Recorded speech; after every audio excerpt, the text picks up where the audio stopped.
সামাজিক মাধ্যমে ছড়িয়ে পড়েছে কোরিওগ্রাফার অ্যাডলফ খানের বেশ কিছু ছবি।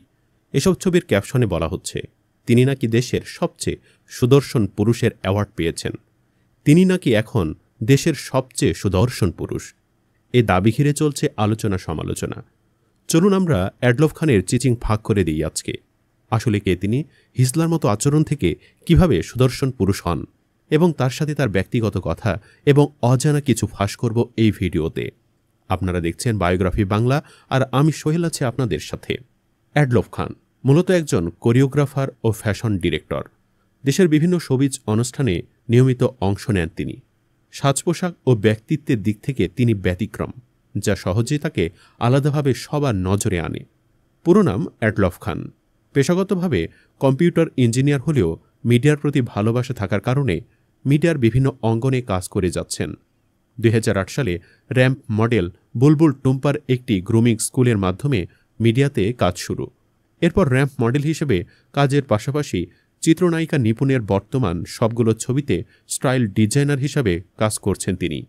এছাড়া চ্যানেল 16-এ শুরু হওয়া সেলিব্রিটি টক শো বন্ধু আমারের পরিকল্পনার পাশাপাশি উপস্থাপনাও করেছেন তিনি। এর মধ্যে অ্যাডলফ লিপটন চা, বাংলালিংক, আরসি কোলাসহ বেশ কিছু পণ্যের বিজ্ঞাপনের মডেল হিসেবে কাজ করেন। পাশাপাশি রবীন্দ্রনাথের special show, street children show, bridal show, Banglalink fashion show, persona show এবং র্যাম্প অন দ্য স্ট্রিট সহ বেশ কিছু র্যাম্প শোতে কোরিওগ্রাফার হিসেবে কাজ করেন। ঢাকাতেই বড় হওয়া এ ছেলের বাবার নাম আব্দুস শহীদ খান ও মার নাম হাসনে আরা খান। দুই ভাইয়ের মধ্যে তার অবস্থান বড়। একটি বেসরকারি বিশ্ববিদ্যালয় থেকে কম্পিউটার সায়েন্সে বিএসসি শেষ করেছেন তিনি। পাশাপাশি কিছুদিন একটি আইটি ফার্মে চাকরি করেন। তবে পুরো ভালোবাসা বা মনের টানটা মিডিয়াতে থাকার কারণে এখানেই কাজ করা শুরু করেন। Fashion brand Grey, Deco Drinks, Valley, North South University, Sogo International সহ বেশ কিছু ফ্যাশন হাউসের বিলবোর্ডের মডেল হন তিনি। এর বাহিরে বেশ কিছু টিভি নাটকেও অভিনয় করেন তিনি। এর মধ্যে আবু সাইদের জীবন মৃত্যু, পার্থ সরকারের আমাদের শার্লক হোমস, নরেশ ভূঁইয়ার নীল অপরাজিতা ও উইপোকা সহ বেশ কিছু নাটকে অভিনয় করেন। চিত্রনায়িকা নিপুণের স্টাইলিং ও ডিজাইনার হিসাবে কাজ করার পেছনের কারণ কি আসলে? এ ব্যাপারে তিনি বললেন, আমাদের দেশের চলচ্চিত্রের জন্য এটা একটা নতুন দিক হতে পারে, কিন্তু বাইরে দেশের সব তারকাদের আলাদা হেয়ার ডিজাইনার থেকে শুরু করে কস্টিউম ডিজাইনার থাকে। আমাদের দেশের চলচ্চিত্রেও এটা শুরু করা দরকার। এর জন্যই মূলত নিপুণের সাথে কাজ করছি। তার নতুন ছবি আই ডোন্ট কেয়ার সহ পরবর্তী ছবিতেও আমি তার সাথে কাজ করছি। চরিত্র অনুসারে আমি তার চুল ও পোশাক সেট আপ করে দেই। আর এ কাজের জন্য তিনি পরিচালকের নিকট থেকে শুরু করে এফডিসিতে কাজের পূর্ণ স্বাধীনতা পাচ্ছেন বলেও জানালেন। এছাড়া রাজধানীর ওয়ারিতে অটোগ্রাফ নামে তার নিজের একটি ফ্যাশন হাউস রয়েছে। এসব কাজের বাহিরে তিনি বর্তমানে উইন্ডো নামে একটি ফ্যাশন ম্যাগাজিনের ফ্যাশন এডিটর হিসাবে কাজ করছেন। এছাড়া রাজধানীর পিলখানার 1 নম্বর গেটের কাছে নিজ বাসাতেই একটি মডেল গ্রুমিং স্কুল খুলেছেন। সেখানে মডেলদের ক্যাটওয়াক থেকে শুরু করে নানা বিষয়ে ট্রেনিং করানো হয়। সবশেষে নিজের ভবিষ্যৎ পরিকল্পনা নিয়ে বলেন, আমি মিডিয়াতেই ভিন্ন ভিন্ন কাজ করে সামনে এগিয়ে যেতে চাই। এর বাইরে আমি বিউটিফুল ব্রাইডস নামে একটি প্রদর্শনীতে অংশ নিচ্ছি। 27 ফেব্রুয়ারি থেকে 2 মার্চ ধানমন্ডির চিত্র গ্যালারিতে জনপ্রিয় 5 জন ডিজাইনারের এ শোতে আমিও অংশ নিচ্ছি। এটা আমার জন্য একটি বড় পাওয়া। আর নিজের এতদিনের জমানো কাজগুলো নিয়ে সামনে একটি প্রেজেন্টেশনও শো করতে চাই। এবার ফেরা যাক তার অ্যাওয়ার্ড সম্পর্কে। সম্প্রতি তাকে সেরা স্টাইলিশ ফ্যাশন ডিরেক্টর হিসেবে একটি পুরস্কার দেওয়া হয়, কিন্তু সেই স্বীকৃতি বিকৃতি করে সামাজিক মাধ্যমে ছড়িয়ে দেওয়া হয় যে তিনি সর্বসুন্দর পুরুষ হিসাবে পুরস্কৃত হয়েছেন। এতে বিরক্ত ও বিব্রত অ্যাডলফ খান ফেসবুকে একটি পোস্ট দিয়ে নিজের অবস্থান স্পষ্ট করেন। তিনি লিখেন, আমি একজন শিক্ষিত, সচেতন, স্পষ্টভাষী মানুষ। আমি কখনো কোথাও বলিনি আমি দেশের সবচেয়ে সুদর্শন। তবে হ্যাঁ, আমি আল্লাহ প্রদত্ত বিশেষ মেধা সম্পন্ন একজন। আল্লাহ আমাকে জ্ঞান, বুদ্ধি, ব্যক্তিত্ব, সরলতা, উদারতা, অন্যকে সম্মান ও ভালোবাসা দেওয়ার ক্ষমতা দিয়ে পৃথিবীতে পাঠিয়েছেন। আমাকে নিয়ে তর্ক বিতর্ক না করে মাথা খাটিয়ে ভাবুন আমি কখনো কোথাও এমন কোনো কথা বলতে পারি কি না।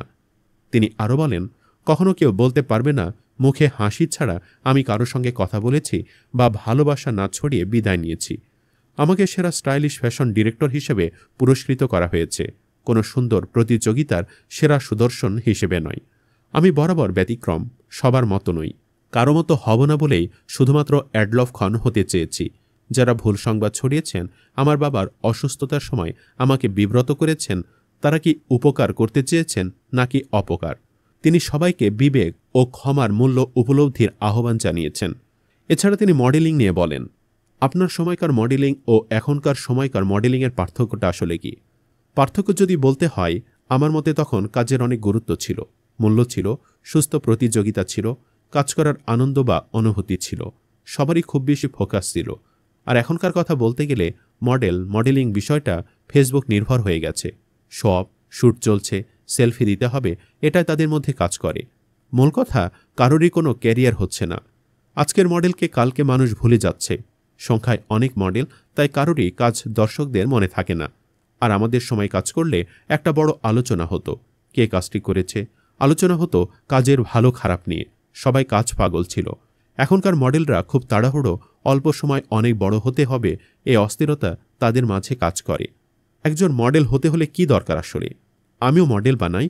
আমার মতে কথা বলা, হাঁটা চলা, ফ্যাশন সেন্স, কথা বলার স্টাইল, সমাজে মেশার স্টাইল, এক্সপ্রেশন, অভিনয়, নিজের সদিচ্ছা, এসব কিছু বাস্তবতায় রূপ নিলেই একজন মডেল হওয়া যায়। মডেলিং সেক্টরের উন্নতি করতে চাইলে কি করতে হবে? শ্রদ্ধা, ভালোবাসা, ছোট থেকে বড় সবাইকে মূল্যায়ন করতে হবে, শিখতে হবে। শুধু মডেল বা কোরিওগ্রাফার না, একটা টেকনিশিয়ান, মেকআপ আর্টিস্ট, সবাইকে সম্মান করতে হবে, ভালোবাসা দিতে হবে, গুণীদের কদর করতে হবে। তাহলে এগিয়ে যাবে আমাদের এই মডেলিং সেক্টর। নিজের ইচ্ছা সম্পর্কে তিনি বলেন, মডেল বানিয়ে যাব, ভালো কাজ করব, যেটা মানুষ পছন্দ করে, চেষ্টা করব দেশের মানুষকে কিছু একটা দিয়ে যাবার। তাকে নিয়ে সমালোচনায় তিনি বলেন, ভাইরাল আর ভিউয়ের বাণিজ্যে আপনারা আমাকে বন্দুকের গুলির মুখে রেখে ভালোই ডলার কামাচ্ছেন, তো মাঝে মাঝে আমাকেও দিয়েন কিছু, না দিলেও অন্তত কৃতজ্ঞতাটা দিয়েন। নেগেটিভ উল্টাপাল্টা ক্যাপশন তো আছেই।